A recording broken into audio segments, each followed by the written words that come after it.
제4장 벡터 공간을 공부하도록 하겠습니다. 우리는 이 교재 제4장에서 벡터 공간이란 무엇인지, 그리고 기저와 차원, 이와 같은 중요한 용어들을 공부하려고 합니다. 자, 먼저 4장 1절 벡터 공간과 부분 공간에 대해서 공부하도록 하겠습니다. 어떤 집합이 공집합은 아니라고 가정하겠습니다. 이제 이 집합 안에 있는 임의의 원소들에 대해서 다음과 같은 10가지 성질을 만족하는 집합이 있다면 이 집합을 우리는 벡터 공간이라고 말을 하도록 하겠습니다. 10가지 성질은 어떤 것인지를 하나하나 살펴보도록 하겠습니다. 만약에 어떤 집합 V 안에 3개의 원소 U, V, W가 있었다고 보겠습니다. 자, 이와 같이 U, V, W라는 이런 원소들을 선택했다고 보겠습니다. 이 대문자를 뒤집어 놓은 건 N이라는 영어 단어의 앞글자를 뒤집어 넣어서 수학 고유의 기호를 써서 표시하고 있습니다. 자, 그래서 임의라는 뜻으로 해석하면 되고요.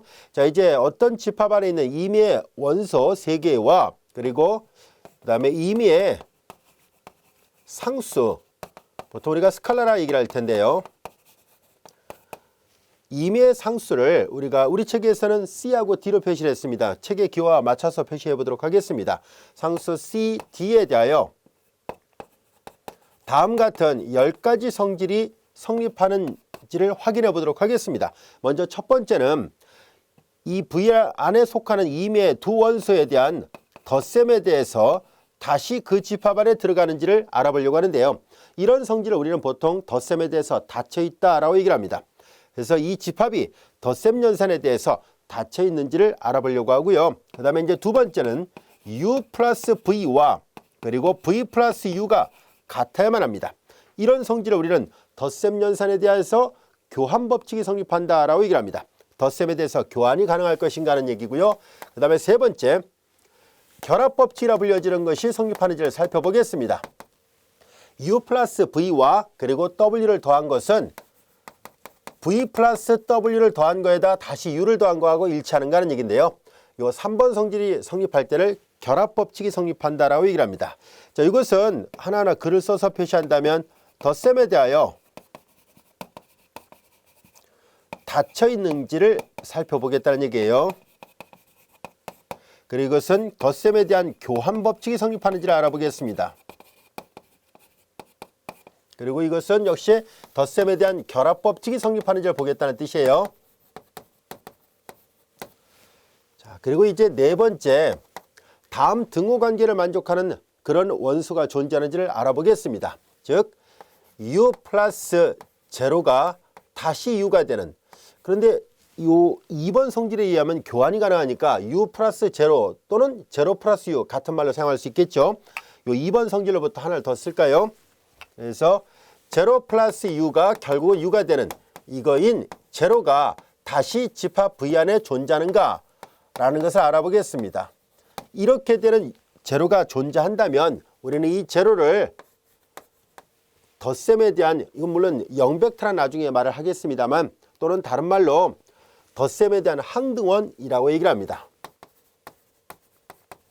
항등원이 존재할 것인가를 알아보겠다는 얘기고요. 자, 그 다음에 이제 이어서 다섯 번째, U에다가 마이너스 U를 더했어요. 그런데 역시 2번 성질로부터 교환이 가능하죠. 그래서 마이너스 U 플러스 U를 했는데 이걸 계산한 결과가 방금 전에 얘기했던 덧셈에 대한 항등원이 되는, 이렇게 되는 덧셈에 대한 항등원 제로가 될 것인가 하는 얘기입니다.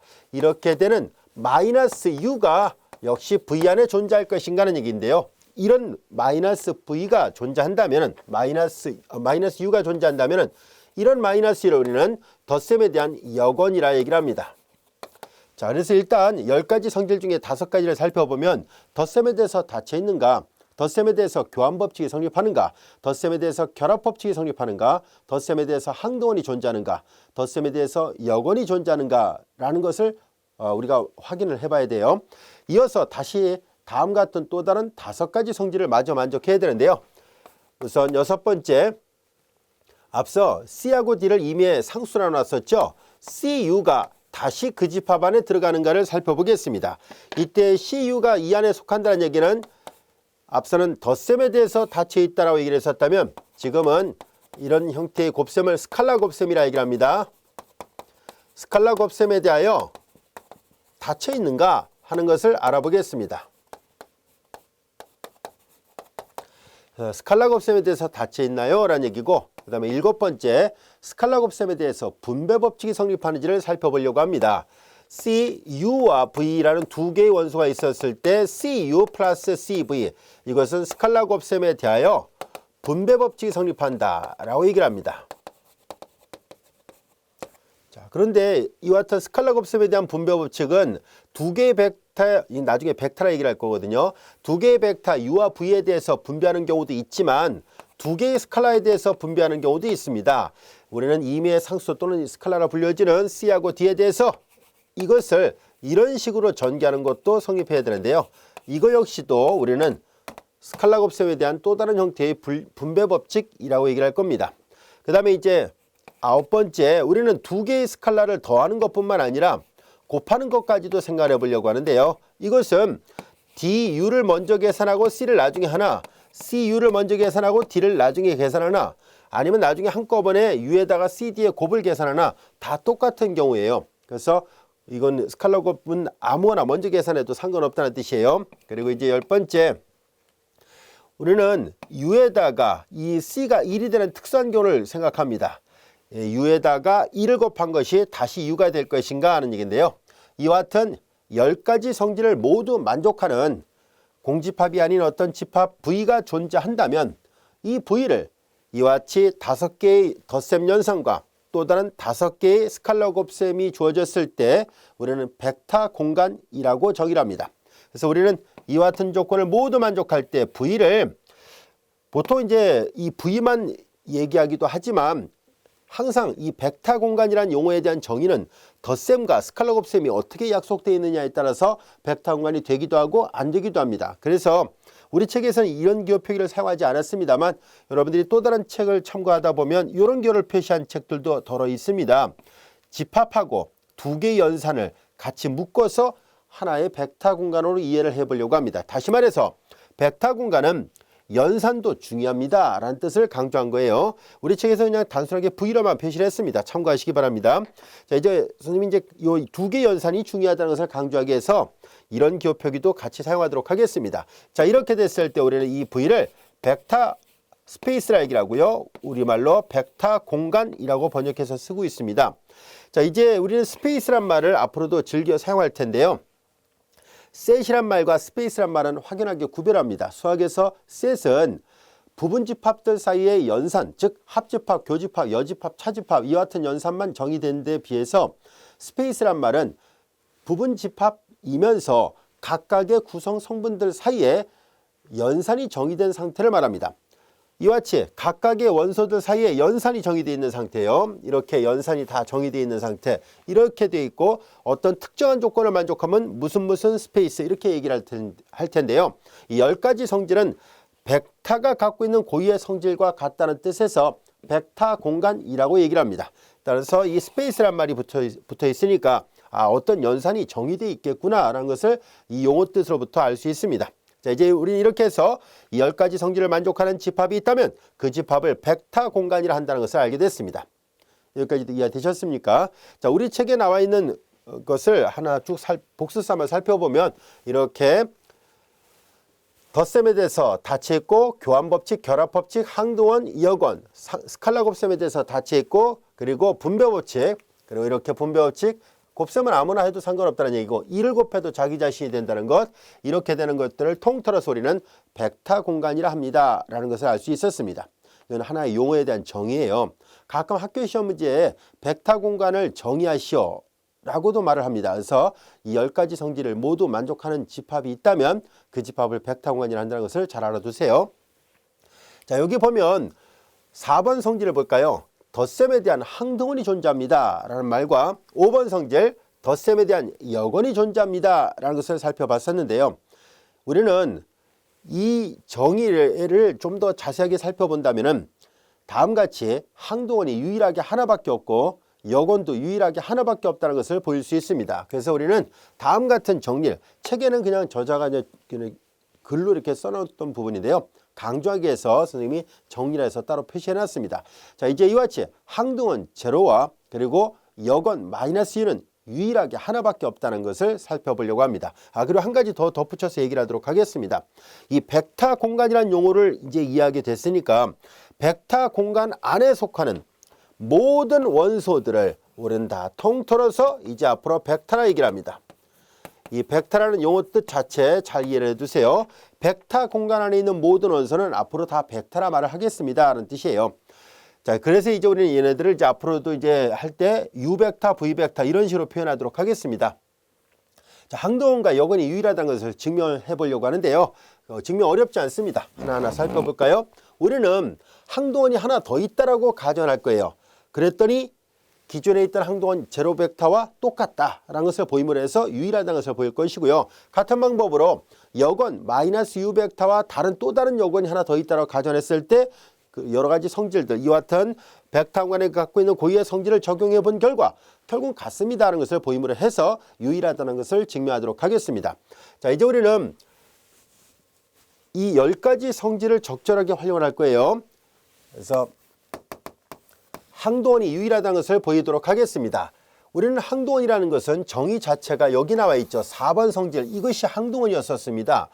이렇게 되는 제로 벡터 말고도 또 다른 벡터를 우리 측에서는 W 벡터라 표시를 했었는데요. 선생님은 그냥 제로 프라임 벡터라 해보겠습니다. 그래서 우리는 U 플러스 제로 프라임 이퀄 제로 프라임 플러스 U는 이퀄 U를 만족하는 이거인 또 다른 제로 프라임이 즉 항동원이 하나 더 있다라고 가정해보자는 얘기예요. V가 제로 프라임이 V 안에 존재한다라고 해보겠습니다. 존재한다고 가정하겠습니다. 하나 더 있다라고 가정한 거예요. 이렇게 되는 벡터가 제로 벡터가 존재한다라고 얘기를 했는데 우리는 하나가 더 있다라고 가정을 해보자는 얘기예요. 자, 그러면은 우리는 다음 같은 것을 생각해 볼 수 있겠죠. 이때 U는 뭐냐면 애초에 V 안에 있는 임의 벡터예요. V 안에 있는 임의 벡터인데 그러면 이미 이 벡터 공간이라는 용어에 대한 정의로부터 제로 벡터가 포함되어 있거든요. 자, 그래서 U 대신에 제로 벡터를 대입해도 이거 당연히 성립해야 되겠죠. U 대신에 제로 벡터를 대입해도 이것이 성립한다는 것을 알 수 있습니다. 여기까지도 이해됐죠? 자, 그런데 우리는 여기에서 앞서 살펴본 것처럼 어떤 벡터에다가 제로 벡터를 더해봤자 자기 자신이 나옵니다. 이것이 덧셈에 대한 항동원의 뜻이거든요. 그러면 잘 볼까요? 이 제로 벡터가 이미 항동원이라는 것을 알고 있어요. 그래서 제로가 항동원이기 때문에 항동원이므로 그러면은 이 제로 벡터에다가 제로 프라임을 더한 것은 제로 프라임이 나와야 되죠. 이거 보세요. 어떤 벡터에다가 항동원을 더하면 자기 자신 나와요. 그러니까 얘가 항동원이기 때문에 어떤 벡터에다 항동원 더하면 자기 자신 나와야 되거든요. 이게 성립해야 된다는 것을 알 수 있습니다. 따라서 우리는 제로 프라임은 다시 쓰면 제로 더하기 제로 프라임이 되는데 제로 더하기 제로 프라임은 제로라 얘기를 했었으니까 이와 같이 돼요. 그래서 제로 프라임이 제로와 같다는 것을 알게 됐습니다. 이 말은 곧 항동원은 유일하게 하나밖에 없다는 것을 말해줍니다. 항동원은 유일하구나 라는 것을 알게 됐습니다. 여기까지 이해되셨습니까? 같은 방법으로 우리는 여건도 유일하다는 것을 증명할 수 있습니다. 자, 같은 방법으로 여건의 유일성을 보이도록 하겠습니다. 또한 여기다 이어서 쓰겠습니다. 여건이 하나 더 있다라고 가정하겠습니다. 여건에 대한 정의를 살펴볼까요? 여건은 5번 성질이었어요. 요 성질로부터 U에다가 마이너스 U를 더한 것은 곧 덧셈에 대한 항동원 제로 벡터가 나와야 된다는 뜻인데요. 이렇게 되는 게 하나 더 있다라 보겠습니다. 그래서 우리는 U 더하기 마이너스 U 프라임을 계산한 결과가 덧셈에 대해서 교환이 가능하다는 것은 이미 가정이 들어있잖아요. 그래서 마이너스 U 프라임 이렇게 한 번 더 쓰면 이렇게 되고 이제 요 성질로부터 역시 이것이 제로가 되는 마이너스 U가 존재한다라고 가정하겠습니다. 여기서는 마이너스 U 프라임이에요. 하나 더 있다라고 가정한 거예요. 이거인 마이너스 U 프라임이 V 안에 존재한다고 가정하겠습니다.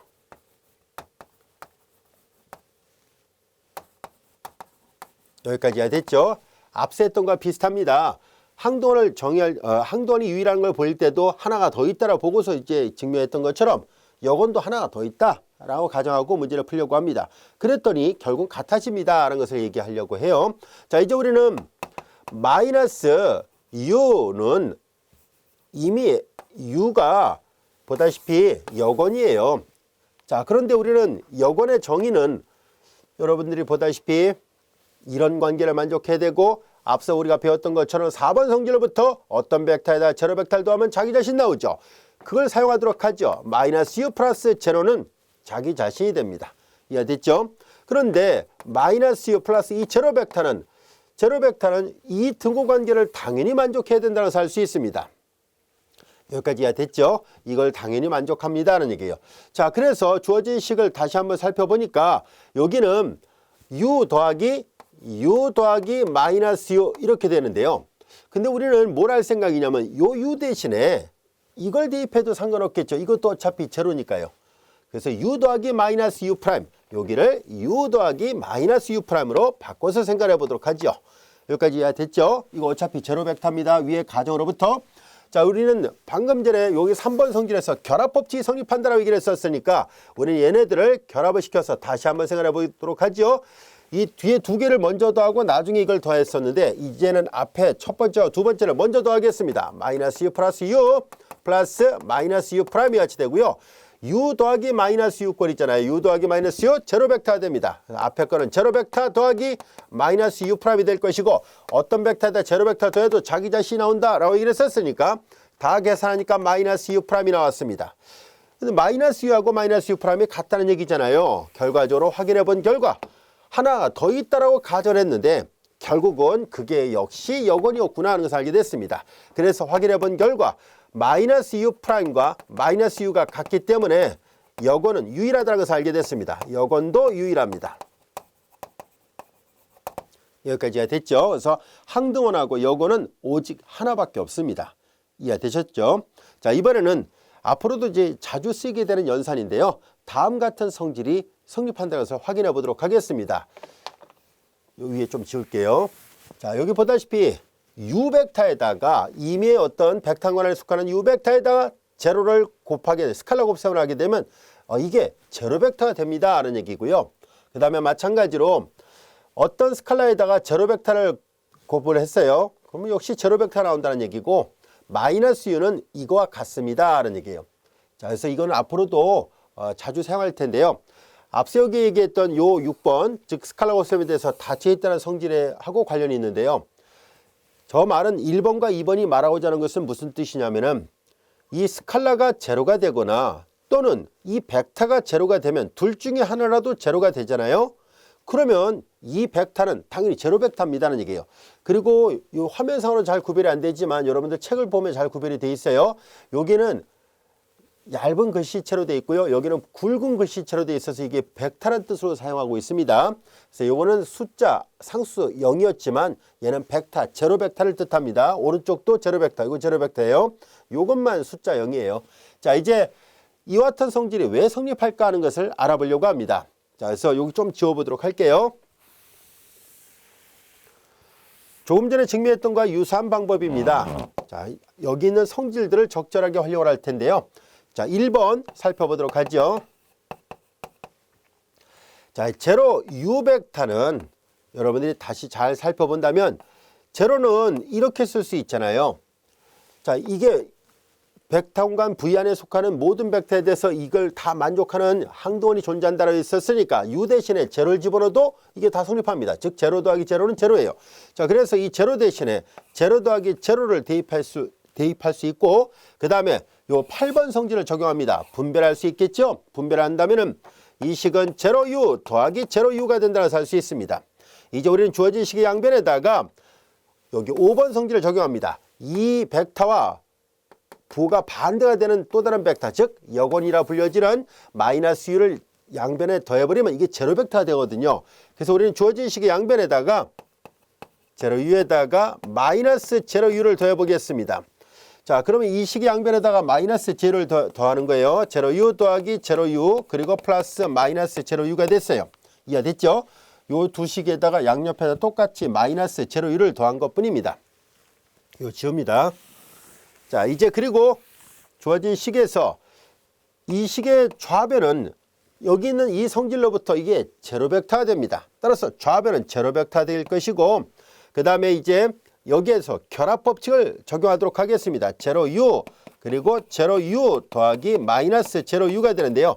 이 부분은 여기 나와 있는 것처럼 다시 제로 벡터가 된다는 것을 알 수 있습니다. 제로 U 더하기 여기가 제로 벡터예요. 자, 여기까지가 됐죠. 자, 여기도 제로 벡터고요. 자, 그리고 이 어떤 벡터에다 제로 벡터를 더해봤자 자기 자신이 나온다는 얘기를 우리가 앞에서 배웠었으니까 이렇게 되는구나 라는 것을 알 수 있습니다. 이해됐죠? 자, 그래서 제로 U는 제로 벡터가 됩니다. 1번이 증명됐다는 것을 알 수 있습니다. 여기까지 이해되셨죠? 아, 이게 성립하는구나 라는 것을 알게 됐어요. 자, 같은 방법으로 2번과 3번을 살펴보도록 하겠습니다. 자, 2번을 보겠습니다.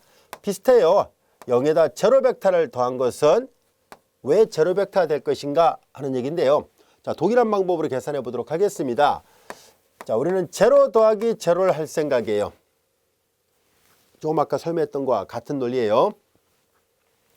자, 이제 요거는 이제 좀 더 자세하게 구별한다면 이건 스칼라 더하기 스칼라예요. 뭐 이건 앞서 얘기했던 이게 제로 벡터고 이건 이제 스칼라로 표현하는 게 더 정확하겠네요. 스칼라니까 이건 그냥 0 더하기 0은 0이잖아요. 그래서 이렇게 쓸 수 있고 분별한 것이고요. 얘는 제로 더하기 제로니까 아까 여기다 얘기했던 것처럼 덧셈에 대한 항도원과 관련돼서 표현할 수 있었고요. 분배 법칙이 성립한다라고 얘기를 했었죠. 여기 나와 있는 것처럼 이렇게 분배 법칙이 성립합니다. C0 더하기 C0 이와 같이 될 것이고 그리고 다시 이제 이 식의 양변에다가 이와 같이 역원을 더해버리겠습니다. C0 더하기 마이너스 C0는 이퀄 C0 더하기 C0의 마이너스 C0가 되고요. 그 다음에 좌변은 자신과 자신의 역원을 더하면 제로 벡터가 되죠. 그래서 좌변은 제로 벡터가 될 것이고 우변은 결합 법칙을 적용하니까 이렇게 돼요. 그리고 자신과 자신의 역원을 더하면 제로 벡터가 되니까 우변은 여기가 제로가 됩니다.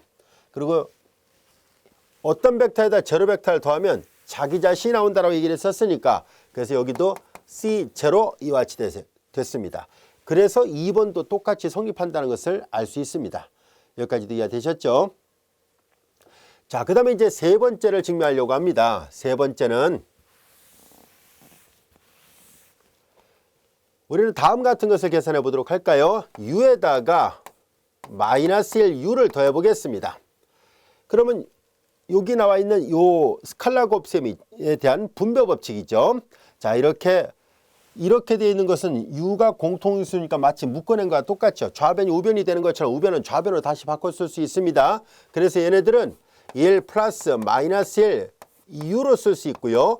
1 더하기 마이너스 이건 상수잖아요. 그러니까 0이 되고 방금 전에 0 곱하기 U는 제로 벡터라는 것을 배웠어요.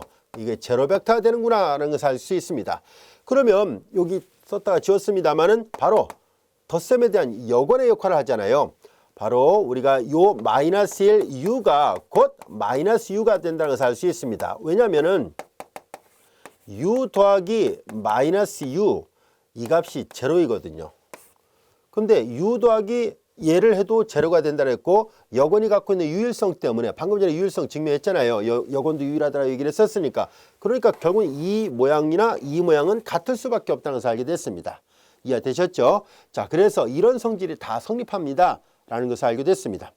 자, 이제 그러면은 이 성질을 뒤에 가서 자주 별거 아닌 것 같은데요. 자주 사용하게 되는 중요한 성질 중에 하나예요. 잘 익혀두세요. 이제 우리는 구체적으로 벡터 공간에 대한 정의를 배웠고 몇 가지 성질, 유일성이라든가 몇 가지 성질을 배웠었는데요. 예문을 한번 알아보려고 합니다. 어떤 집합이 벡터 공간이라고 말할 수 있는지를 우리 교재 안에서 5개의 예제를 하나하나 풀어보도록 하겠습니다. 자, 예제 1번입니다. Rn 공간은 벡터 공간입니다 라는 얘기예요. 여기서 N은 1보다 크나 같은 자연수예요. 그러니까 R2, R3, R4 이런 식으로 그럼 이들은 다 벡터 공간이 된다는 것을 살펴보려고 하는데요. 벡터 공간이 되려면은 앞서 얘기한 것처럼 덧셈과 스칼라 곱셈이 어떻게 정의되어 있느냐에 따라서 벡터 공간이 되기도 하고 안 되기도 합니다. 그래서 일반적으로 Rn 공간상에서의 덧셈은 어떻게 정의되어 있고 그리고 스칼라 곱셈은 어떻게 정의되어 있는지를 한번 살펴보도록 하겠습니다. 항상 다음 같은 조건으로 약속이 되어 있어야만 벡터 공간이 된다는 것을 잊지 않도록 하세요. 자, 우리는 벡터 공간이 되기 위해서는 어떻게 덧셈이 정의되어 있고 어떻게 스칼라 곱셈이 정의되어 있는지를 살펴보도록 하겠습니다. Rn 공간은 여러분들이 잘 알다시피 Rn 공간은요, n차원 공간상에 있는 순서쌍들의 집합이거든요. 그래서 우리는 이해를 돕기 위해서 x1, x2 자 이렇게 순서쌍들을 성분이 n개가 되어 있는 이 성분이 n개로 되어 있는 그러한 그들 모두가 다 실수란 뜻이고요. i는 1, 2에서 n까지 갑니다. 이 성분이 이 i1도 실수고 i2도 실수 이런 뜻이에요. 자, 이와 같이 되어 있습니다. 이때 이 Rn 안에 속하는 원소는 보다시피 이렇게 n개의 성분으로 이루어지는 순서쌍을 우리가 Rn의 원소라 할 수 있는데요. 이 Rn의 원소를 편의상 얘를 X벡터라 해보겠습니다. 편의상 이런 기호를 써서 표시해 볼게요. 그러면 이제 우리는 Rn 안에 속하는 두 개의 원소를 선택해 보도록 하겠습니다. 하나는 X고 하나는 Y로 표시했다라 보겠습니다. 우리는 X라는 이 성분이 N개로 주어지는 순서쌍과 또 다른 성분이 N개로 주어지는 또 다른 순서쌍을 이 안에서 임의대로 선택을 했어요. 이건 임의라는 뜻으로 사용한다라고 얘기를 했었죠. 두 개를 더하는 것을 생각해 보려고 합니다. 두 개를 더하는 것을 다음같이 정의를 할 겁니다. x1, x2, xn과 구체적으로 나열한다면 y1, y2, yn인데요. 이들의 덧셈은 항상 제1성분끼리 더하고 x1 더하기 y1, 제2성분끼리 더하고 x2, y2 그리고 제_n 성분끼리 더합니다. n번째 성분끼리 더하는 것으로 정의합니다. 이렇게 하겠다는 약속이에요. 그리고 C는 하나의 스칼라예요. 이때 C에 대한 어떤 X란 벡터에다 C를 상수비라는 것은 다음같이 정의합니다. x1, x2, xn이 같이 되어 있을 때 상수 C배는 구성성분 모두에다가 상수배를 하는 걸로 약속을 합니다. 그래서 cx1, cx2, cxn 이와 같이 됩니다. 여기까지가 됐죠.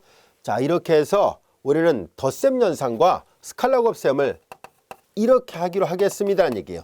만약에 이렇게 약속을 한다면 그러면 이 10가지 성질을 다 만족한다는 것을 보일 수 있습니다.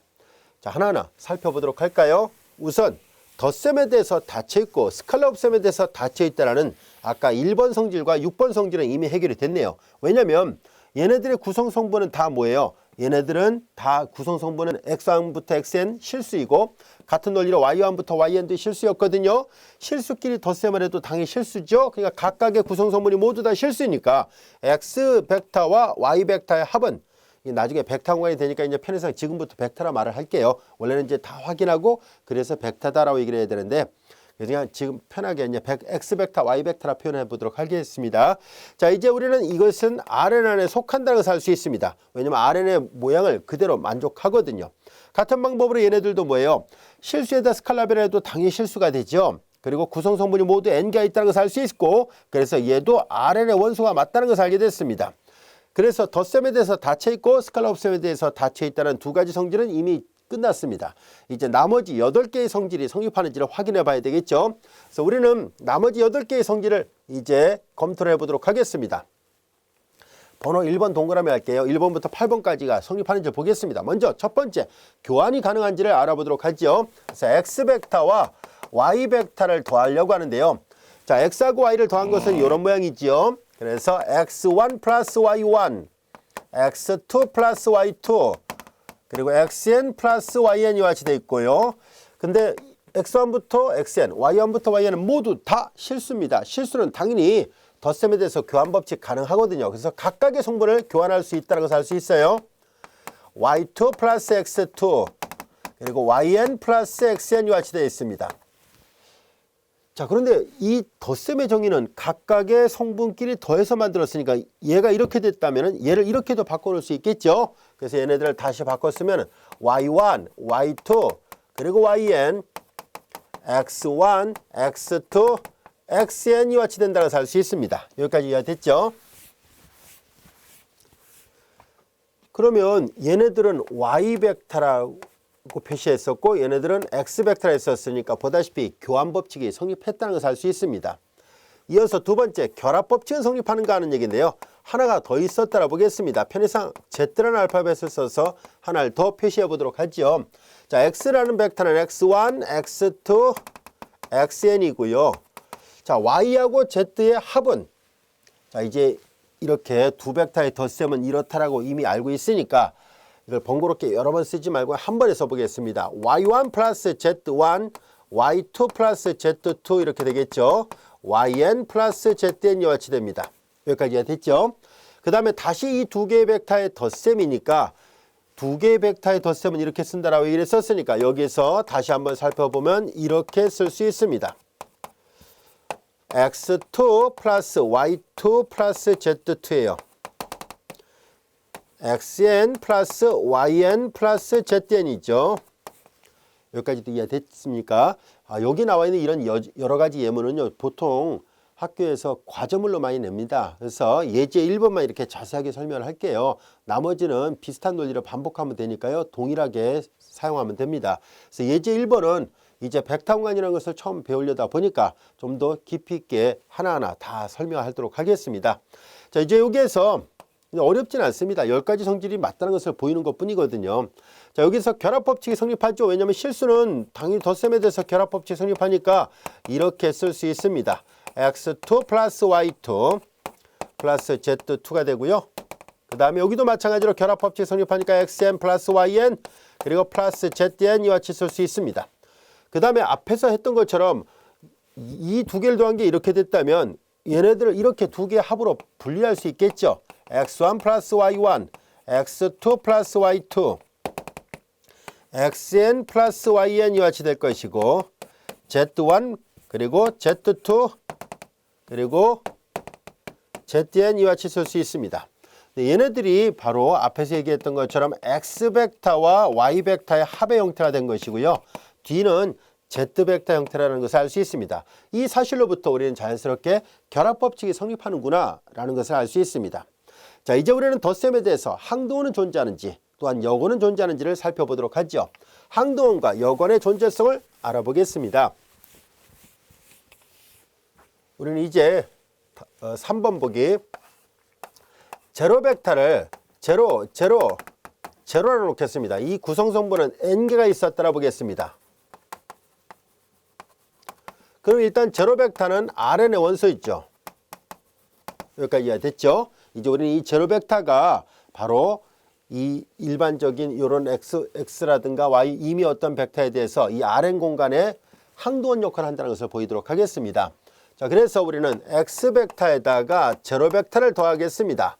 X벡터에다 제로벡터를 더하는 것, X의 성분은 X1, X2, XN이고 제로벡터 성분은 0, 0, 0고 덧셈은 앞에서 각각의 성분끼리 더하면 된다라고 얘기를 했었으니까 그래서 아예 바로 더해버리겠습니다. 이렇게 됐어요. 그리고 여러분들이 잘 알다시피 어떤 실수에도 영도해봤자 역시 실수의 집합에서도 이 제로가 덧셈에 대한 항등원이잖아요. 그래서 X1, X2 그리고 XN 이와 같이 됩니다. 그래서 이들은 바로 X벡터였다는 것을 알게 됐어요. 그리고 교환이 성립한다는 것은 앞서 설명했었으니까 그래서 자연스럽게 X 더하기 제로벡터는 X벡터, 제로 더하기 X벡터도 제로벡터가 돼서 이 제로벡터는 분명히 Rn의 항등원이다 라는 것을 알 수 있습니다. 여기까지도 이해됐죠? Rn 공간에 항등원이 됐습니다 라는 것을 알게 됐고요. 이어서 이제 여건도 살펴보도록 하겠습니다. 마이너스 X벡터는 앞서 여기다 약속한 것처럼 상수배라면 구성성분 모두에다 상수배를 해야 되죠. 그래서 마이너스 X1, 마이너스 X2 그리고 마이너스 XN인데요. 자, 이들은 당연히 Rn의 원소입니다. 그래서 앞서 얘기한 것처럼 제로벡터가 Rn의 원소가 되는 것처럼 이 구성성분이 모두 N개가 있기 때문에 Rn의 원소입니다. 이 마이너스 X벡터에 대하여 우리는 X벡터에다가 마이너스 X벡터를 더해 볼 거예요. 이게 만약에 제로벡터가 돼주기만 한다면 마이너스 X벡터는 바로 여건 역할을 한다는 것을 알 수 있어요. 이 X벡터의 여건이 된다는 것을 보이려고 합니다. 그래서 이제 이걸 계산해서 제로벡터가 되는지를 확인해 보도록 할까요? 자, 이제 X벡터하고 마이너스 X벡터의 합은 구성성분이 제1성분끼리 더하죠. 마이너스 X1 그리고 제2성분끼리 더하죠. 마이너스 X2 이와 같이 됩니다. 그리고 n번째 성분끼리 더하죠. 마이너스 xn 이와 같이 됐습니다. 여기까지 이해가 됐나요? 그런데 x1에다가 마이너스 x1 더하면 우리가 잘 알다시피 그 제로예요. 얘도 제로가 될 것이고 얘도 제로예요. 그런데 이게 구성 성분이 n개가 있거든요. 그래서 얘네들 모두가 다 Rn 안에 원소가 됐어요. 그리고 이거는 이미 제로 벡터로 다시 간결하게 쓸 수 있죠. 자, 여기서 말한 것처럼 제로 벡터라고 표시하도록 하겠습니다. 자, 이제 x에다가 마이너스 x를 더하니까 제로 벡터가 됐거든요. 그래서 이 말은 곧 마이너스 x 벡터가 x 벡터의 역원 역할을 하고 있다는 것을 알 수 있습니다. 그래서 마저 쓰면 마이너스 x 벡터는 x 벡터의 역원입니다 라는 얘기예요. 여기는 항동원이 됐었죠. 이제 요거는 역원이라는 것을 확인하게 됐습니다. 이제 덧셈에 대해서 중요한 성질을 다 확인해 봤고요. 이제 스칼라 곱셈에 대해서 두 가지 종류의 분배 법칙과 그리고 곱셈을 아무거나 곱해도 된다는 것, 그리고 2를 곱하면 자기 자신이 된다는 것을 확인해 보도록 하겠습니다. 자, 이어서 5번이라 할까요? 자, 우리는 C가 있고요. 그 다음에 X 벡터 더하기 Y 벡터를 계산해 보도록 하겠습니다. C, X하고 Y의 합은 X1 더하기 Y1이고 X2 더하기 Y2가 됐고요. 그리고 XN 더하기 YN이에요. 그리고 스칼라벨은 구성원소 모두에다 스칼라벨을 한다고 했었죠. X1 더하기 Y1, C, X2 더하기 Y2, C, XN 더하기 YN 이와 같이 됐습니다. 그리고 상수의 우리가 실수의 집합안에서 이거 다 분배 법칙 성립하잖아요. CX1 더하기 CY1, CX2 더하기 CY2 이렇게 됩니다. 그리고 CXN 더하기 CYN 이와 같이 됐어요. 여기까지도 이해됐죠? 자, 그리고 이제 이 모양은 덧셈 형태로 되어 있잖아요. 각각의 합으로 바꿔놓도록 하겠습니다. 그래서 이들은 CX1, CX2 그리고 CXN과 플러스 CY1, CY2 그리고 CYN 이렇게 바꿔놓을 수 있고요. 이들 모두는 C 바깥으로 내보내서 X1, X2, XN으로 마찬가지로 C가 상수배니까 바깥으로 내보내서 Y1, Y2, YN으로 표시할 수 있습니다. 이때 X1부터 Xn은 다시 쓰면 X 벡터를 쓰고 여기는 Y 벡터를 쓰면 되니까 결과적으로 자연스럽게 이 두 개의 벡터에 대해서 스칼라 곱셈은 분배 법칙이 성립한다는 것을 알게 됐습니다. 이어서 6번 C 더하기 D X 벡터를 계산해 보도록 하죠. 자, C 더하기 D X1과 C 더하기 D X2와 그리고 C 더하기 D XN에 대해서 이제 얘네들은 다 같이 실수니까 실수는 분배 법칙이 성립합니다. CX1 더하기 DX1 그리고 CX2 더하기 DX2 CXN 더하기 DXN 이와 같이 됐습니다. 자, 그리고 얘네들은 앞에서 했던 것처럼 덧셈이잖아요. 그래서 CX1, CX2, CXN과 플러스 DX1, DX2, DXN으로 쓸 수 있습니다. 그리고 조금 아까 설명한 것처럼 얘네들 내려오면서 C가 바깥으로 다 나오거든요. 얘도 D가 바깥으로 나와요. 그래서 CX1, X2, XN이 된 것이고 어렵지 않죠? 이해하기 쉬워요. 그래서 벡터 공간임을 보이는 것은 이와 같이 벡터 공간이 갖고 있는 10가지 성질이 다 성립하는지를 하나하나 확인하기만 하면 됩니다. 그래서 어떻게 보면 좀 번거롭기도 하겠죠. 이거 뻔히 눈에 보이는 증명 흐름이거든요. 그래서 어렵진 않은데요. 좀 번거롭기도 하겠지만 그래도 우리가 처음 배우는 거니까 하나하나 우리가 확인하고 가도록 하겠습니다. 이지컴 이지고라는 속담이 있죠. 그냥 쉽게 눈을 보고 넘기면 당연히 그만큼 쉽게 잊어버립니다. 번거롭더라도 처음에는 한번 꼭 써보세요. 아시겠죠? 자, 그래서 이렇게 해서 우리는 이 분배가 다 되는구나 라는 것을 알게 됐습니다. 자, 이제 우리는 두 개의 곱셈은 또 어떻게 되는지 한번 살펴볼까요? 마찬가지로 이번에는 곱셈에 대해서 그리고 2를 계산한 게 또 자기 자신이 된다는 것, 그 두 가지만 마저 증명이 된다면 얘가 벡터관이 맞다는 것을 확인해 볼 수 있을 겁니다. 자, 이번에는 CD X 벡터를 계산합니다. 자, 이것은 CD 그리고 X1, CD, X2, 그리고 CD, XN 이와 같이 됐습니다. 근데 얘네들은 이렇게 쓸 수 있겠죠. C 그리고 dx1, C dx2, C dxn 이와 같이 쓸 수 있고요. 그리고 C를 바깥으로 내보내면 dx1, dx2, 그리고 dxn으로 쓸 수 있습니다. 여기까지 이해됐죠? 얘는 C가 되고 요거는 이제 앞에서 했던 것처럼 얘가 이렇게 내려와서 dy 벡터가 되니까 얘네들은 dy 벡터 이렇게 쓸 수 있습니다. 마찬가지로 뭐 이거 교환이 가능하니까 같은 논리로 이것도 됩니다. dcy도 가능합니다. 그래서 7번째 성질도 성립한다라는 것을 알게 됐습니다. 그럼 이제 하나 더 해야 되겠죠? 2를 곱한 것이 자기 자신이 되는지를 확인해 봄으로 해서 모두 10가지 성질이 다 성립하게 된다는 것을 보일 수 있습니다. 1x 벡터는 자 1x1, 1x2, 1xn 이와 같이 되어 있고요. 이런 뭐 당연히 이 실수의 집합에서 이런 곱셈에 대한 항도원 역할을 하거든요. 그래서 그냥 x1, x2, xn이라는 것을 알 수 있습니다. 이 벡터는 x 벡터가 되니까 확인해 본 결과 지금 1번부터 8번까지 성질 말고 아까 여기다 지워버렸던 덧셈에 대해서 닫혀 있다, 스칼라 곱셈에 대해서 닫혀 있다라는 나머지 두 가지 성질 모두 다 만족하게 됐으니까 그래서 이 아래는 방금 전에 약속했던 덧셈과 이 스칼라 곱셈에 대하여 이것은 당연히 벡터 스페이스가 맞다는 것을 알게 됐습니다. 여기까지도 이해됐죠? 벡터 스페이스였다라는 것을 알게 됐습니다. 모든 벡터 공간임을 보이라는 예문에 대해서는 이와 같이 10가지 성질이 다 성립하는 것을 하나하나 확인해 보면 됩니다. 가끔 이제 학교 시험이나 이런 과제물 같은 데서도 출제가 되니까요. 여러분들이 연습을 해두세요. 자, 이어서 우리는 또 다른 형태의 벡터 공간은 어떤 것이 있는지를 알아보도록 하겠습니다. 예제 2번 R3 공간상에서 화살표들의 집합, 즉 벡터들의 집합을 말합니다. 이 벡터들의 집합은 곧 벡터 공간을 이룬다는 것을 보이려고 합니다. 우리는 조금 전에 벡터 공간에 관한 정의와 그리고 예제 1번을 통해서 구체적으로 벡터 공간임을 보이기 위해서는 10가지를 모두 만족하는지를 확인해 봐야 된다는 것을 살펴봤었는데요. 자, 예제 2번도 결국은 R3 공간상의 벡터들의 집합이 벡터 공간을 이룬다는 것을 보이기 위해서 10가지 성질이 모두 만족되는 것을 하나하나 확인해 보도록 하겠습니다. 그런데 방금 전에 풀었던 예제 1번 같은 경우는 R3의 성분이 n개의 원소들로 이루어진 순서 쌍들로 이루어진 집합이었었거든요.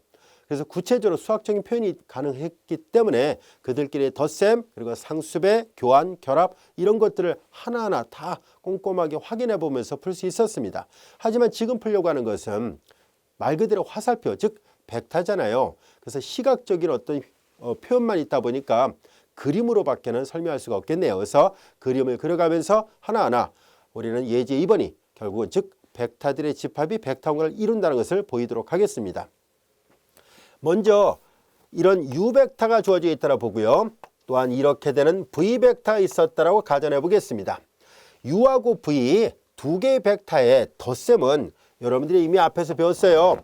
우리는 평행사변형의 대각선 방향을 나타내고 있다는 것을 알 수 있었죠. 자, 그래서 U하고 V의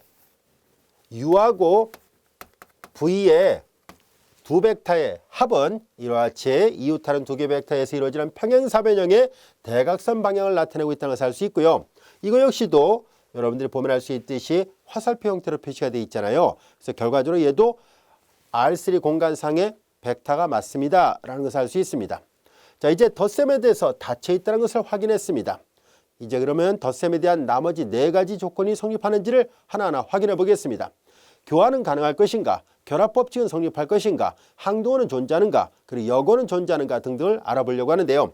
먼저 교환법칙이 성립한다는 것을 이 그림을 통해서도 확인해 볼 수 있습니다. 한번 볼까요? 벡터는 그 크기와 방향이 동일하면 두 개의 벡터는 같다라고 얘기를 합니다. 즉 서로 떨어져 있다 할지라도 방향이 일치하고 크기까지도 같으면 두 개의 벡터가 같거든요. 자, 그래서 우리는 이쪽에 이와 같은 연두색으로 표시했던 이 벡터를 생각해 볼까요? 왼쪽에 있는 V벡터하고 이 연두색 벡터는 서로 크기도 같고 방향도 같은 벡터라 보겠습니다. 그러면 벡터의 상등관계로부터 이 벡터도 역시 V벡터가 된다는 것을 알 수 있습니다.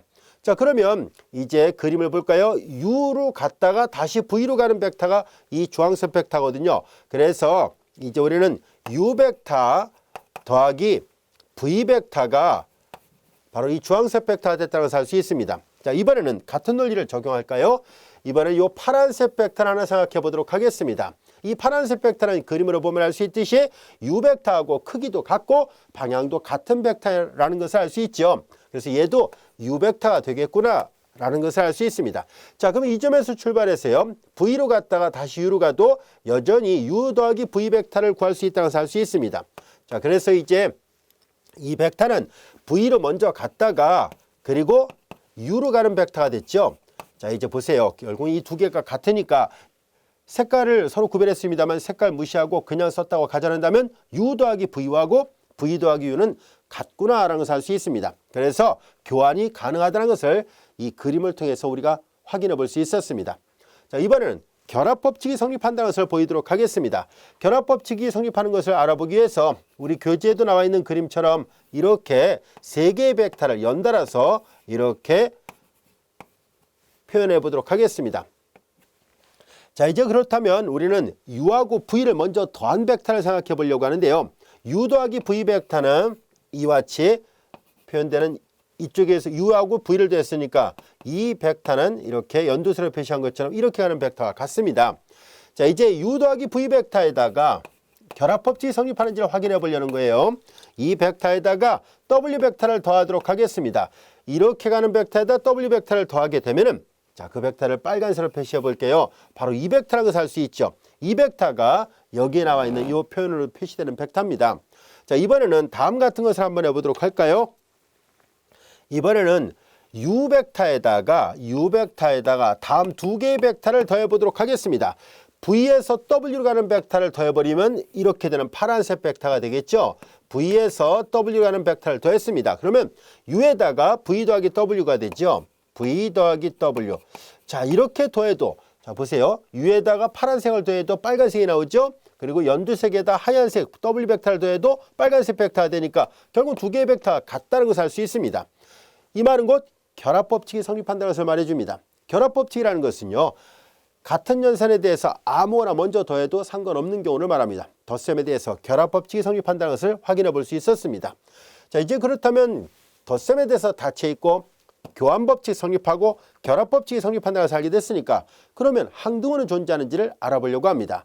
항등호를 우리가 확인해 보기 위해서 먼저 0벡터라는 개념을 살펴보려고 하는데요. 이 0벡터, 제로벡터는요. 크기는 0이고 방향은 모든 방향으로 약속을 합니다. 우리가 나중에 내적 공간에서 내적에 대해서 좀 더 자세하게 공부할 때 그때 가서 왜 그런 말을 사용하는지를 따로 설명하도록 하겠습니다. 일단 크기는 0이고요. 방향은 모든 방향으로 정의가 되어 있어요. 자, 그러면 이제 이 0벡터를 생각하려고 합니다. 이 0벡터는 어떤 U벡터에다가 0벡터를 더하면 U벡터가 된다는 것은 지극히 당연한 얘기예요. 왜 그러냐면 자, 이제 이건 시각적으로 봐도 이해할 수 있는데요. 어떤 물체에다가 물리적으로 표시하면 훨씬 더 이해하기 쉬울 거예요. 자, 이제 어떤 물체에다가 A라는 사람이 U벡터 방향으로 이만큼의 크기로 물체를 잡아당기려고 합니다. 그런데 다른 사람이 이 물체에 아무런 힘도 가하지 않았습니다. 그러면 만약에 두 사람이 있는데 한 사람은 이쪽으로 끌고 한 사람은 전혀 힘을 가하지 않았다면 당연히 이 물체는 A가 잡아 끄는 방향으로 그만큼의 힘 방향으로 이동을 하게 되죠. 그래서 이 두 개의 힘의 합력은 이거와 같다는 것 지극히 당연한 얘기예요. 자, 물리적으로 본다면 쉽게 이해할 수 있는 성질이고요. 수학적으로 봐도 쉽게 이해할 수 있습니다. 자, 이제 이렇게 해서 이걸 만족하기 때문에 이 0벡터가 바로 이 화살표들로 이루어진 집합에 항도원 역할을 하겠구나 하는 것을 알 수 있습니다. 자, 이번엔 역원은 존재하는지를 살펴보려고 하는데요. 자, 그렇다면 역벡터라는 개념이 필요한데요. 이것을 우리는 보통 반대 방향으로 가는 벡터에서 역벡터라 얘기를 합니다. U하고는 크기가 반대인 방향이죠. 자, 이때 우리는 U벡터에다가 마이너스 U벡터를 더하게 되면 당연히 이건 제로벡터가 됩니다. 자, 이것은 역시 요 위에서 설명한 것과 마찬가지로 어떤 물체에다가 A라는 사람은 U벡터 방향으로 잡아 끄는데요. 똑같은 힘을 반대 방향으로 잡아당기고 있습니다. 이것이 마이너스 U벡터예요. 크기는 같은데 방향은 반대예요. 그럼 당연히 이 물체는 전혀 움직이지 않겠죠. 그래서 움직임이 없기 때문에 이렇게 표현할 수 있게 되고요. 결과적으로 이런 물리적 현상을 표현한 식이나 수학적으로 봐도 사실 쉽게 이해할 수 있는 식이죠. 그래서 이 마이너스 U는 우리는 이 역벡터가 바로 덧셈에 대한 여건 역할을 하겠구나라는 것을 알 수 있습니다. 자, 이렇게 해서 화살표들로 이루어진 집합은 덧셈에 대해서 이 5가지 조건을 다 만족한다는 것을 알게 됐습니다. 그러면 스칼라 곱셈에 대해서도 성립하는지 봐야 되겠죠. 자, 이제 우리는 스칼라 곱셈에 대해서 잘 정의되어 있는지 볼까요? 여기다 해보겠습니다. 어떤 벡터가 이렇게 있습니다. U 벡터 있는데 U 벡터에다 상수배를 해도 다시 화살표가 될 거 아닙니까? 자, 이제 CU 이렇게 됐어요. 이 그림상으로 보면 C는 1보다 큰 양수로 표시하면 되겠네요. 만약에 반대 방향이라면 마이너스 값에 해당되면 되고요. 이 하얀색 U보다 더 작은 벡터로 화살표가 그려진다면 이 상수가 그 크기가 1보다는 작다는 것을 말해줍니다. 그래서 이렇게 상수배를 해도 확대 내지 축소 내지 방향을 전환시키는 경우를 나타내고 있고 여전히 R3 공간상의 화살표로 표시가 되어 있으니까 마찬가지로 스칼라 곱셈에 대해서 닫혀 있다는 것을 알 수 있습니다. 자, 이제 그러면 이 스칼라 곱셈에 대한 두 종류의 분배 법칙이 성립하는지를 살펴봐야 되겠죠.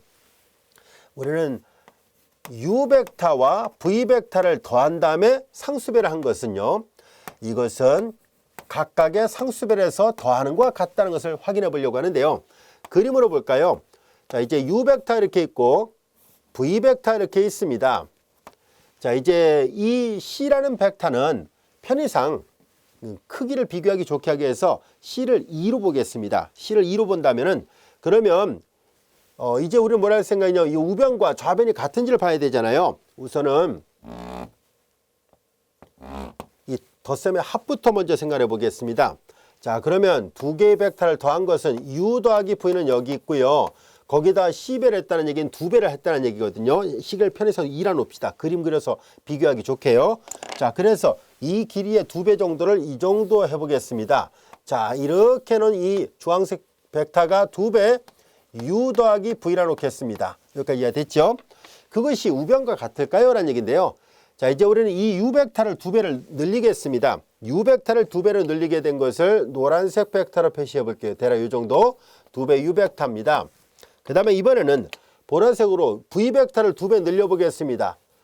2배 V와 같이 되어 있더라 보겠습니다. 그리고 이 노란색 EU 벡터하고 보라색 EV 벡터를 2개를 더해 보겠습니다. 그러면 이렇게 평행사변형, 이 2개의 벡터를 이웃하는 2변을 하는 평행사변형의 대각선 방향하고 정확하게 일치한다는 것을 알 수 있습니다. 그래서 이게 성립한다는 것을 이와 같이 시각적으로 봐도 알 수 있습니다. 편의상 눈으로 보기 좋게 2배를 했습니다만 여기를 이제 그러면 같은 논리로 C배를 한다 해도 똑같이 성립하겠구나 라는 것을 알 수 있습니다. 여기까지도 이해되셨죠? 자, 그 다음에 이제 우리는 C1, CD라 합시다. C하고 D 앞에 정의했던 것처럼 CD U 벡터 이렇게 돼 있을 때 이것도 이제 CU 벡터와 그리고 DV 벡터의 덧셈과 같습니다라는 얘기인데요. 이건 시각적으로 보면 금방 알 수 있습니다. U 벡터 이렇게 있는데요. U 벡터에다가 자, 이제 편의상 요 벡터가 CU 벡터라 볼게요. 그리고 편의상 이 벡터가 DV 벡터라 보겠습니다. DU 벡터. 이거 표현을 잘못했군요. 정정합니다. DU 벡터입니다. 자, 이렇게 했을 때 이 주황색에다가 파란색을 더하면 어떻게 될까요? 라는 얘기예요. 그것은 이것도 일단 이해를 돕기 위해서 요 크기를 먼저 표현하는 게 더 낫겠어요. 그러니까 몇 배 이렇게 해볼게요. 그 U를 좀 짧게 할게요. U를 이렇게 짧게 하고 C는 예를 들어서 2로 놓고 D는 3으로 놓아 보겠습니다. 편의상. 그러면은 우리는 이 U를 계산합니다. 2배 정도 늘린 거, 이 U를 이렇게 표시할 것이고요. 그리고 3U를 또 표시해 보겠습니다. 3U 요 정도 된다고 보겠습니다. 자, 그러면 2U하고 3U를 더해 볼 거예요. 2U하고 3U를 더하면 이만큼을 여기다 더 덧붙여야 되는데요. 그것을 한 번에 쭉 그려보면은 대략 요 정도 되겠군요. 자, 이것은 여기를 더 덧붙여서 보면 요만큼이 2U예요. 2U. 벡터는 평행이동 시켰을 때 그 크기와 방향이 같으면 두 벡터는 같아요. 그래서 3U에다 2U를 더하니까 칸으로 보면 5칸이 간 꼴이잖아요. 그래서 이 빨간색 벡터는 5U로 쓸 수 있습니다. 그러니까 이 5U라는 것은 이 C가 2고 D가 3이었다면 5U가 되죠. 그것은 보다시피 3U하고 2U를 더한 것과 같습니다. 뭐 시각적으로 설명하나 식으로 보나 단순하기 때문에 그리 어렵지 않을 거라 생각합니다. 자, 그 다음에 이제 CDU 벡터는 DU 벡터의 C를 해도 같습니다. 즉 상수배에서 늘리거나 줄이거나 하는 것을 각각을 하나 한꺼번에 하나 똑같다는 얘기고요. 그 다음에 이제 1 곱하기 U는 1U는 U 자신이 되죠. 왜냐하면 U 벡터 이렇게 있을 때 여기다 1을 곱했다는 얘기는 그대로 자기 자신의 크기를 만들었다는 얘기니까 똑같이 성립합니다. 자, 그렇게 해서 예제 2번도 결국은 벡터 공간이 맞다라는 것을 알게 됐습니다. 자, 이제 하나하나 우리가 벡터 공간을 처음 접하다 보니까 일일이 다 설명하기 위해서 이렇게 했는데요. 사실 직관적으로 봐도 쉽게 알 수 있는 그런 예문이었었습니다. 그리고 우리는 왜 벡터 공간이란 말을 붙이게 됐을까? 그 이유를 잠깐 살펴볼게요. 보다시피 R3 공간상에서 R3뿐만 아니라 R2, R3 다 마찬가지예요. 일반적으로 Rn 공간상에서 이렇게 화살표들의 집합, 즉 벡터들의 집합은 정확하게 이렇게 10가지의 조건을 모두 다 만족하기 때문에 그래서 이렇게 되는 집합을 잘 관찰해 보니까 벡터 갖고 있는 고유의 성질을 다 갖고 있는 집합이었구나 라는 것을 알게 됐어요. 그래서 우리한테 친숙한 이런 벡터들과 관련되어 있는 성질을 만족하는 집합이라는 뜻에서 벡터 공간이란 말을 붙이게 된 것입니다. 그래서 벡터 스페이스란 말 가장 많이 보는 예문이 이 벡터였기 때문에 그래서 가장 많이 보고 가장 쉽게 생각할 수 있는 벡터들이거든요. 물리학책을 보면 대부분 앞부분에 보면 이렇게 역학 관계를 나타낼 때는 이렇게 화살표로 표시되는 벡터들이 많이 나와 있지 않습니까? 그래서 우리가 가장 쉽게 접할 수 있는 예문이 벡터에서 나타나고 있기 때문에 그래서 수학에서도 명칭을 붙일 때 벡터 공간이란 말을 붙이게 됐습니다. 자, 이제 우리는 또 다른 예를 하나 또 살펴보도록 할까요? 이거는 이제 아까 그림을 그렸던 거랑 관련이 있습니다. 한번 책을 읽어보세요. 여기 다 설명했습니다. 자, 이제 우리는 무한수열들의 집합이 벡터 공간이 된다는 것을 보이려고 하는데요. 자, 이제 예제 1번과 예제 2번을 통해서 선생님이 자세하게 이런 것들을 다 보여야만 된다는 것을 설명했기 때문에 이제 예제 3번, 4번, 5번은 그냥 덧셈과 스칼라 곱셈이 어떻게 약속되어 있는지 그것만 우리가 관찰하고요.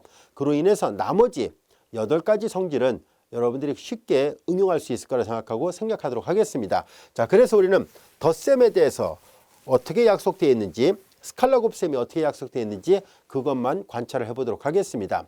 자, 이제 우리는 무한수열들의 집합을 생각하려고 합니다. 이런 무한수열들의 집합을 우리가 편의상 무한수열을 이렇게 간단하게 표현하도록 하겠습니다. 그러면 S라는 집합은 이런 무한수열들로 이루어진 집합이에요. 즉 S라는 이 집합은 XK라는 이런 무한수열과 YK라는 무한수열 그리고 뭐 ZK라는 무한수열 알파벳에 X부터 써서 그렇습니다만 이런 식으로 되어 있는 무한수열들을 모아놓은 집합이라 보도록 하겠습니다. 자, 이때 우리는 이 XK 하나하나는 이렇게 보통 이제 이렇게 이 괄호로 표시했고요. 마치 순서쌍처럼 표시했습니다만 잘 보면 알 수 있듯이 이 순서쌍하고 비교해 본다면 이게 무한수열이기 때문에 이 성분의 개수가 무한히 많다는 것을 알 수 있습니다. 여기까지 됐죠. 그래서 보통 우리가 이 성분의 개수가 n개로 되어 있으면 Rn 공간 안에 원소라 얘기를 하잖아요. 근데 얘는 이게 지금 보다시피 무한히 많이 있기 때문에 사실 얘네들은 R 무한대 공간의 원소가 됩니다.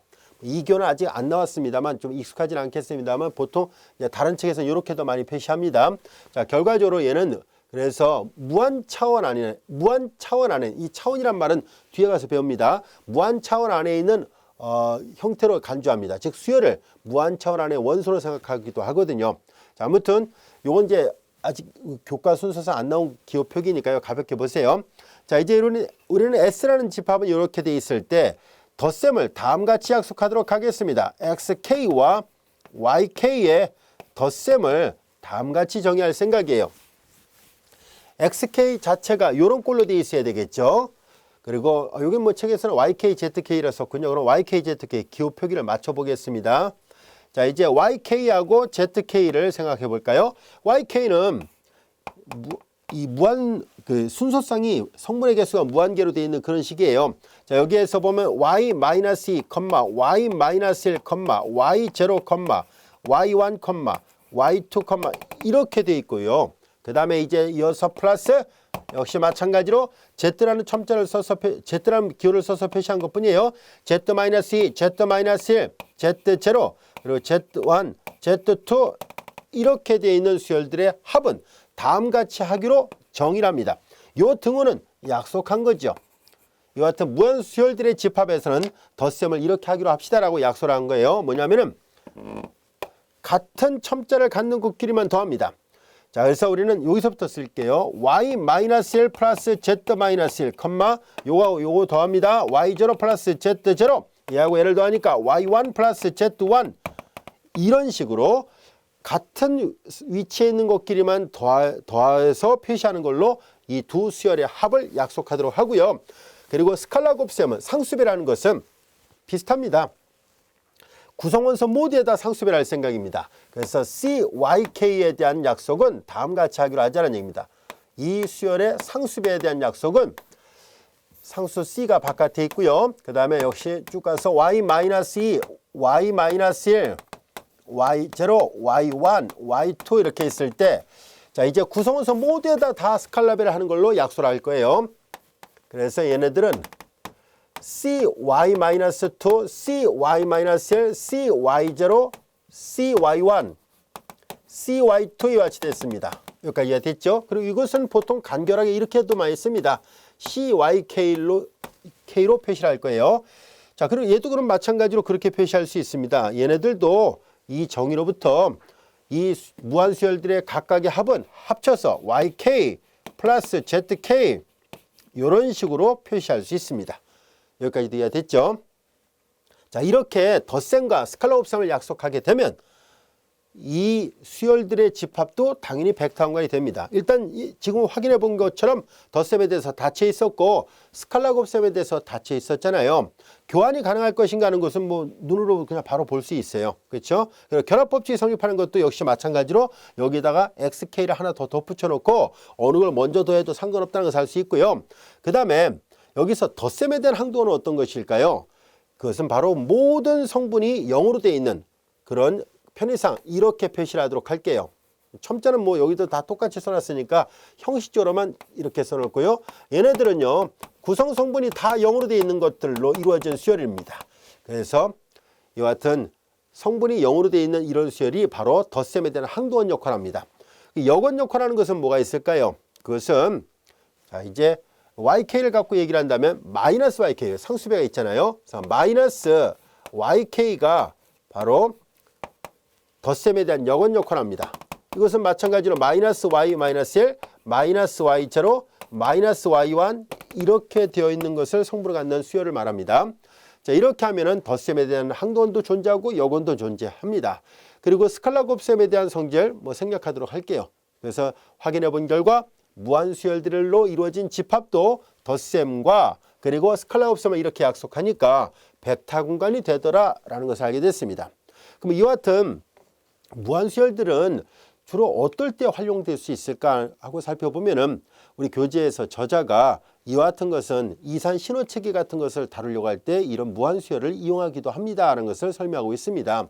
그래서 여기 보다시피 이런 어떤 신호체계 같은 것들을 여러분들이 시간에 따라서 일정하게 뭐 예를 들어서 신호등 같은 것도 생각하면 되죠. 일정 시간이 지날 때마다 노란색, 초록색, 빨간색 이런 식으로 번갈아가면서 나오잖아요. 바로 그런 것들이 이산 신호체계라고 생각하면 되고요. 그것을 수학에서는 이렇게 무한수열을 계속 반복적으로 똑같은 거 이제 값이 이제 똑같이 나오게끔 예를 들어서 뭐 노란색 불은 0으로 수치를 집어넣고 그 다음에 이제 다른 건 뭐 1, 다른 건 뭐 2 이런 식으로 값을 매겨놓고 계속 그 숫자가 반복되게 한다면 일정 시간 간격마다 신호등 체계가 계속 반복돼서 나타나겠죠. 그래서 바로 이와 같이 무한수열에 관한 것들이 실제로 공학적으로는 이와 같은 이산 신호 체계를 설명할 때 사용되기도 한다는 것을 저자가 설명하고 있습니다.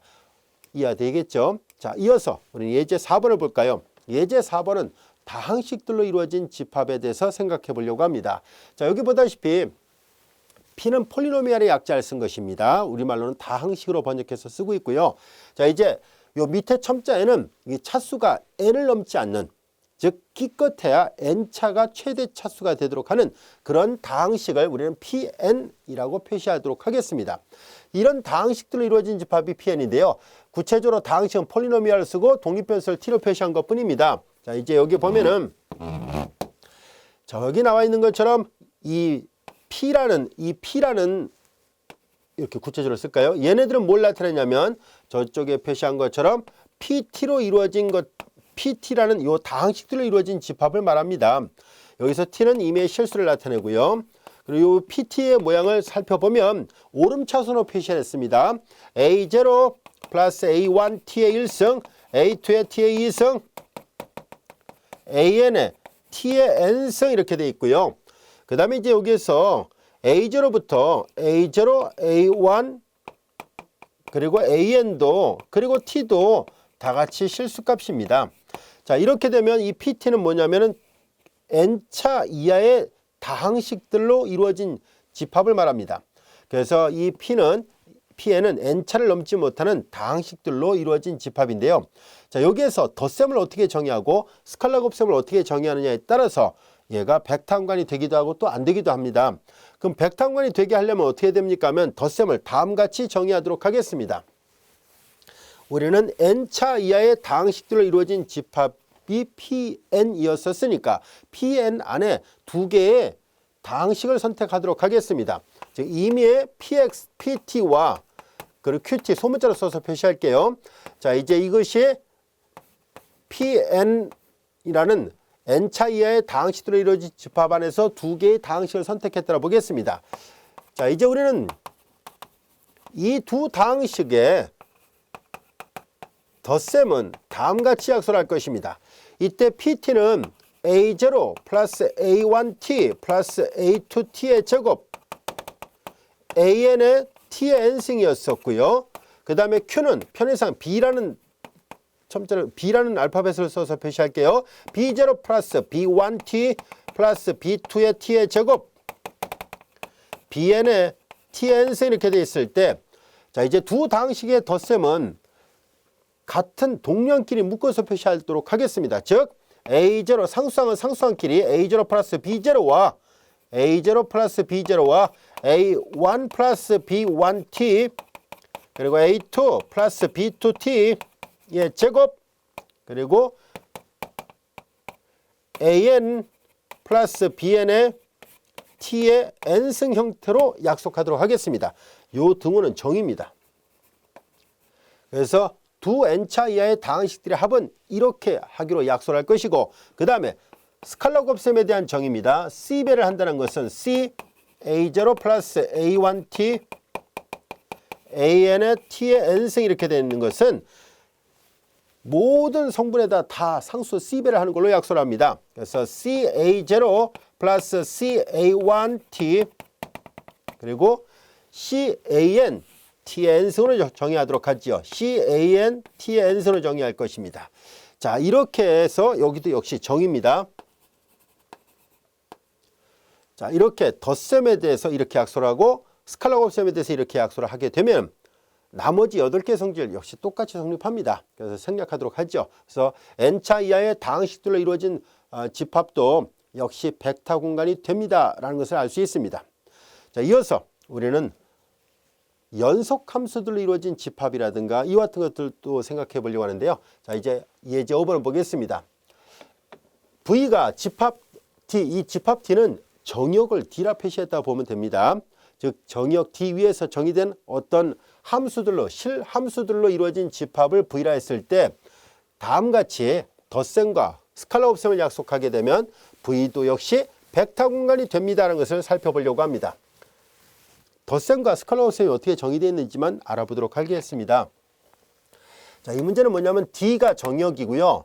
그리고 함수 F들의 집합이에요. 이제 실수함수라고 얘기를 했었으니까 함수값이 실수로 나오는 것들로 이루어진 집합이에요. 자, 이제 이렇게 되어 있을 때 이렇게 되는 것들을 모아놓은 그래서 F는 보통 이제 특별한 말이 없습니다만 보통 이제 연속함수 위주로 다룰 것입니다. 책에는 연속이란 말을 써놓지 않았습니다만 자, 이렇게 연속함수들로 이루어진 집합을 편의상 V라 쓴다면은 이 D 위에서 정의되는 함수들의 집합이에요. 꼭 뭐 연속이 아니라도 됩니다. 그래서 이제 이렇게 되고 우린 뒤에 가서 주로 이제 연속함수 위주로 많이 다룰 생각이에요. 자, 이렇게 했을 때 V도 마찬가지로 벡터 함관이 된다는 얘기인데요. 그럼 덧셈은 어떻게 정의하고 그리고 스칼라 곱셈은 어떻게 정의할 수 있을까 하는 얘기입니다. 자, 이제 이 안에 있는 V 안에 있는 임의 두 함수를 우리가 F하고 G라 표시를 하겠습니다. 이때 두 함수의 덧셈에 대한 것을 독립변수는 t라 표시하겠습니다. 그것은 각각의 두 함수값의 합으로 약속을 할 것이고, 그 다음에 함수의 상수배에 대한 것은 함수값의 상수배로 정의하도록 하겠습니다. 이 각각의 등호는 정의를 나타냅니다. 자, 이렇게 합에 대한 함수값은 각각의 함수값의 합, 상수배에 대한 함수값은 함수값의 상수배로 약속을 하게 되면 덧셈에 대해서 역시 4개의 성질을 만족하고 스칼라 곱셈에 대해서 4개의 성질을 다 만족하게 됩니다. 그래서 이렇게 함수들로 이루어진 집합도 역시 마찬가지로 백타항관이 됩니다 라는 것을 알 수 있고요. 우리 교재에 보면 그림이 나와 있죠. 이건 뭐냐면 이 함수들의 집합은 사실 추상적이잖아요. 그래서 다루기가 좀 불편하고 어렵기도 합니다. 근데 이것을 그냥 앞으로 이와 같은 추상적인 벡터함과는 그 벡터 공간의 원소를 전부 다 벡터라 얘기를 한다라고 했었잖아요. 그래서 앞으로는 이와 같은 벡터들 다 벡터 공간 안에 이제 점으로 찍어서 표시하자는 얘기고요. 그리고 여기 보는 것처럼 이거 좀 지워볼게요. 이렇게 점으로 표시하면 마치 우리 앞에서 예제 2번, 조금 전에 했던 예제 2번에서 본 것처럼 이것을 이렇게 해서 벡터의 덧셈은 힘의 합력 원리와 똑같거든요. 이런 식으로 우리가 이해를 하면 훨씬 더 이해하기 쉽습니다 하는 얘기예요. 그리고 여기서 이 각각의 예문에서 덧셈에 대한 항동원 같은 거는, 여기는 덧셈에 대한 항동원은 뭘 나타내냐면 0, 0, 0, 0 이렇게 되어 있는 것을 말합니다. 그것이 바로 n차이의 다항식 중에서 이제 PT가 제로가 되는 것은 뭘 나타내냐면 이걸로 표시할게요. 0 더하기 0T 플러스 점점점 0T의 n승을 말하는 거고요. 여기서 만약에 0이라는 것은 뭐냐면 이 덧셈에 대한 항동원은 제로예요. 얘는 말 그대로 어떤 t를 대입해도 다 0이 되는 것이 바로 덧셈에 대한 항동원입니다. 요거는 어떻게 됩니까 하면은 ft가 주어졌을 때 요거는 여기 상수배가 있으니까 마이너스 ft가 바로 요거에 해당되고요. 여기서도 요거는 어떤 것입니까 하면 마이너스 pt예요. 여기 상수배가 있잖아요. c가 마이너스 1이면 돼요. 자, 그래서 덧셈에 대한 항동원은 어떤 모양인지, 요건도 어떤 모양인지를 다 알 수 있었습니다. 자, 우리는 지금까지 벡터 공간이라는 용어를 정의를 했고 5개의 예문을 통해서 하나하나 우리가 덧셈은 어떻게 정의되고 스칼라 곱셈이 어떻게 정의되어 있는지에 따라서 구별을 해봤고요. 그리고 이제 이 덧셈이 만약에 다르게 약속되거나 스칼라 곱셈이 다르게 약속되면 벡터 항관이 되지 않을 수도 있습니다. 얼핏 보면 벡터 항관이 되는 것을 보이는 것은 되게 쉬운 것처럼 보이는데요. 지금 선생님이 설명했던 이와 같은 덧셈 현상과 이와 같은 스칼라 곱셈일 경우에 한해서만, 이 제한적인 경우에 한해서만 벡터 항관이 됩니다. 만약에 덧셈을 다르게 약속하거나 스칼라 곱셈을 다르게 약속하면 전혀 성립 안 합니다. 예를 들어서 예제 1번에서 했던 Rn 공간은 벡터 항관이 된다고 했을 때 덧셈과 스칼라 곱셈은 각각 구성원소가 같은 위치에 있는 것끼리 더하고, 그리고 구성원소 모두에다 스칼라비를 한 걸로 약속을 하는데요. 만약에 덧셈을 이제 편의상 R2만 갖고 할게요. R2하고 스칼라 곱셈, 덧셈과 스칼라 곱셈에 대해서 R2 안의 원소를 A1, A2와 그리고 B1, B2의 덧셈을 뭐 똑같이 앞에서 했던 것처럼 A1 더하기 B1, A2 더하기 B2라 할게요. 이렇게 되면 덧셈에 대해서 5가지 성질 다 만족합니다. 그런데 A1, A2에서 만약에 상수배를, 자 이제 스칼라 곱셈을, 원래는 구성원소 모두에다 스칼라 곱셈을 해야 되잖아요. 그런데 앞에 거에는 스칼라 곱셈을 했는데 뒤에 거에는 스칼라 곱셈을 하지 않았다고 가정해 볼까요? 이렇게 되면, 지금 원래는 여기다도 상수 C배를 했어야 되는데 앞에 건 하고 뒤에 건 하지 않았다고 가정한다면은, 이렇게 되면은 스칼라 곱셈에 대해서 어느 하나라도 그 연산이 성립하지 않으면 그 벡터 항관이 되지 않는다라고 얘기를 할 거거든요. 이렇게 약속하면 어떤 문제가 발생하는지 한번 살펴보도록 할까요? 덧셈은 똑같이 보편적으로 약속되어 있으면 당연히 이것은 벡터 항관이 됩니다. 하지만 스칼라 곱셈이 다르게 약속되어 있거든요. 이렇게 되면 어떤 연산이 만족되지 않았을까 하는 것을 알아보려고 합니다. 자, 이제 우리는 다음 같은 것을 한번 해보도록 할게요. 위에 거 지우고,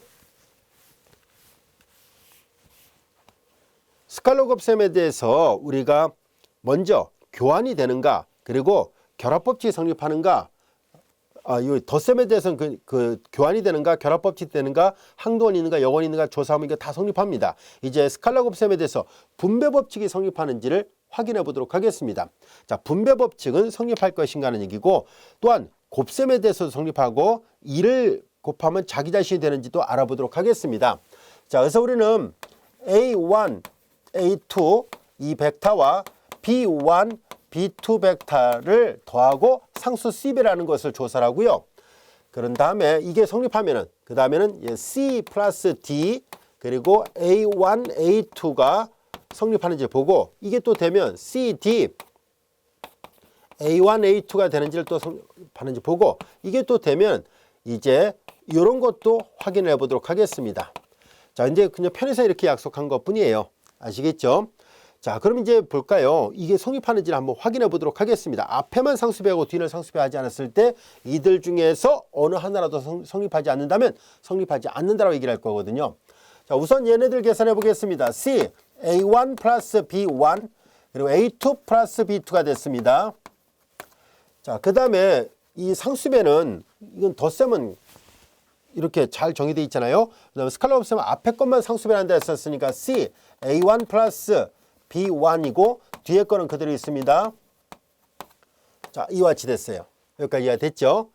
자, 이제 이것이 각각을 따로 계산한 거랑 비교를 해보겠습니다. C, A1, A2와 C, B1, B2와 같은지를 볼까요? 자, 그러면 스칼라 곱셈 앞에 것만 계산한다 했으니까 C, A1, A2 그리고 플러스 C, B1, B2와 같이 됩니다. 여기까지 됐죠? 자, 그런데 이제 덧셈은 앞에 것끼리 더하고 뒤에 것끼리 더하게 돼 있잖아요. 앞에 것끼리 더한 것은 이렇게 되고요. 뒤에 것끼리 더한 건 이렇게 되네요. 그래서 이 경우는 성립한다라서 알게 됐습니다. 자, 이번엔 이것도 한번 해볼까요? 스칼라 곱셈 앞에만 더 곱한다라고 약속을 했다면은 그러면 A1, A2가 될 것이고 자, 이와 같이 됐어요. 이것을 C 더하기 D 이렇게 할까요? C, A1, A2와 D, A1, A2 자, 이거랑 또 비교를 해볼 거예요. 여기도 스칼라 곱셈 앞에 것만 하죠. C, A1, A2 D, A1, A2 이와 같이 돼요. 앞에 것만 했으니까요. 자, 여기까지가 됐죠. 그리고 나서 이제 좀 이따 할게요. 그리고 나서 이걸 더해 보겠습니다. 자, 이 덧셈은 같은 것끼리 더하잖아요. 그렇게 되어 있습니다. 그래서 CA1 더하기 DA1이니까 A1을 묶어낸 것 뿐이고요. 얘하고 얘를 더하니까 뭐예요? EA2가 됐습니다. 잘 볼까요? 얘는 성립했는데요. 얘가 성립 안 하는군요. 단 하나라도 성립하지 않는 게 있으면 그럼 당연히 백탕관이라 말할 수 없습니다. 10개의 성질을 모두 만족해야 되거든요. 자, 그래서 이 말은 곧 덧셈과 스칼라 곱셈을 어떻게 약속하느냐에 따라서 백탕관이 되던 것이 안 될 수도 있습니다. 우리 교재에서 지금 우리가 4장 1절에서 다뤘던 이 5가지 예문은 어떤 덧셈, 어떤 스칼라 곱셈에 대해서 되는지 안 되는지를 구별한 거예요. 아시겠죠? 그러니까 되는 것만 지금 설명한 거예요. 자, 다시 한번 살펴보도록 하죠. 덧셈과 스칼라 곱셈을 가볍게 보지 않기 바랍니다. 제가 어떻게 정의했느냐에 따라서 되기도 하고 안 되기도 한다는 것 거듭 강조할게요. 자, 한번 다시 한번 볼게요. 자, 이제 여기 보세요. 여기 보면 덧셈에 대해서 나중에 상수배란 것은 덧셈은 이렇게 됐고 스칼라 곱셈 앞에 것만 하죠. 따로따로 하는 것을 보면은 따로따로 한 것이 그대로 성립했습니다. 요거는 아무 문제 없지만 요 성질에 문제가 생겼잖아요. 앞에 스칼라 곱셈을 했죠. 뒤에는 그대로 A2가 됐었는데 이렇게 해버리니까 앞에 거 각각 상수배하고 뒤에 거는 상수배하지 않았는데 이거 더하는 과정에서 얘 때문에 2배 2A가 됐고 여기는 뭐예요? 그냥 2배 A2가 됐지만 여기는 A2가 됐잖아요. 무슨 말인지 알겠죠? 앞에 것만 상수배를 했고 뒤는 그대로 쓴 거거든요.